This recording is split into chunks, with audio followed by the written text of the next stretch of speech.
All right, so I'm actually on my way to a home improvement store called Menards. It's very popular here in the Midwest, but the good thing about this item is that you can get it at pretty much any home improvement store, whether it's Home Depot, Lowe's, whatever the case may be, whatever your preferred home improvement store is, chances are they have this item.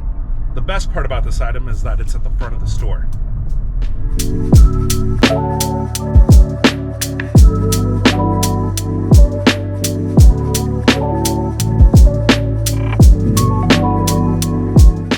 It is super windy out today. Take a look at those flags.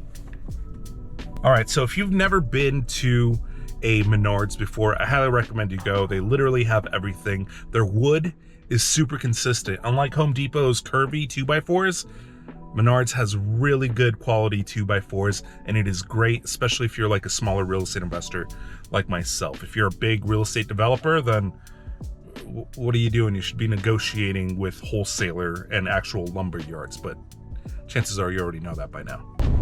All right, so here it is. Damn, it's windy. Let's just take this back to the studio. Ready? 1, 2, 3. Pretty awesome, huh? Movie magic. Anyway, this is what I was referring to, business credit cards. Now, I don't have a sponsorship with Menards or anything like that. In fact, I'm not even recommending this particular credit card. I mean, I still have to do my due diligence. I still have to see if this card even works for me at all. Doing due diligence is something that you should be doing for yourself as well. Anytime you pull out any type of line of credit, you should absolutely do diligence. If you haven't watched any of my previous videos, which why haven't you? Because you should. I'm serious. You should really go watch them. Not right now.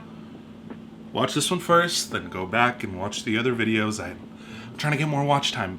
In them, I keep emphasizing the importance of a corporate entity, whether it's an LLC, S Corp, C Corp, or whatever the hell works best for you. Talk to your accountant and your attorney so that they can figure it out for you. Due diligence. Due diligence. So that you can have access to business credit, because having a corporate entity or whatever works best for you is the difference between flying from LA to New York versus riding a Razor scooter from LA to New York.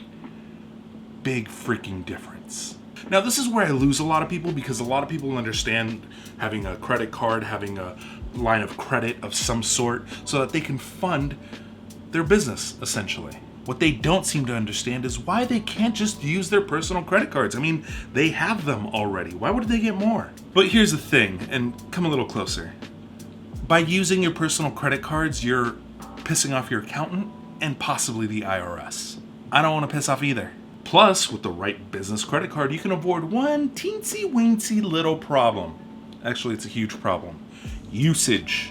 Because here's the deal, one of the biggest factors that goes into your FICO score when you're using your personal lines of credit or personal credit cards or whatever the case may be is your usage, which is why it's always recommended to keep your total balance at the max 30%, right? I mean, I tend to always pay it off because there's no way I'm giving my hard-earned money to the credit card companies in interest. But this is where business credit cards and business lines of credit have a major edge, because a good majority of them, not all of them, but a good majority of them do not report usage. If you've ever ran a business, if you've ever wanted to do repairs on a house that you're going to rent in a couple months, or whatever the case may be, where your exit strategy is a couple months to a couple years away, you know that sometimes you have to buy stuff and pay it off a little bit slower than what you're normally comfortable with. It's just part of the deal until the exit strategy kicks in, right? If you keep a large balance on your personal credit cards, yeah, you may have a 700 credit score now, but with that high credit usage, your credit can drop down to the low 600s, if not even graze the high 500s.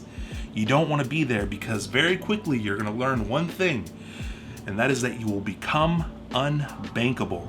And this is especially important for people that are just starting out, because in the beginning, a lot of creditors use your personal FICO credit score in order to justify giving you business lines of credit. Now, once your business entity matures, then you're gonna fall into a completely different set of challenges, but we'll cross that bridge when we get there. Another big factor to consider is the interest rates. Typically, business cards offer way better rates and way higher limits.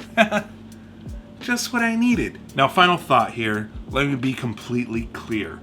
I am not telling you to be sloppy with your finances. Just because business credit does not weigh down your personal credit score does not mean that you lose all good financial sense. Stay smart with your finances and always, always, always do your due diligence.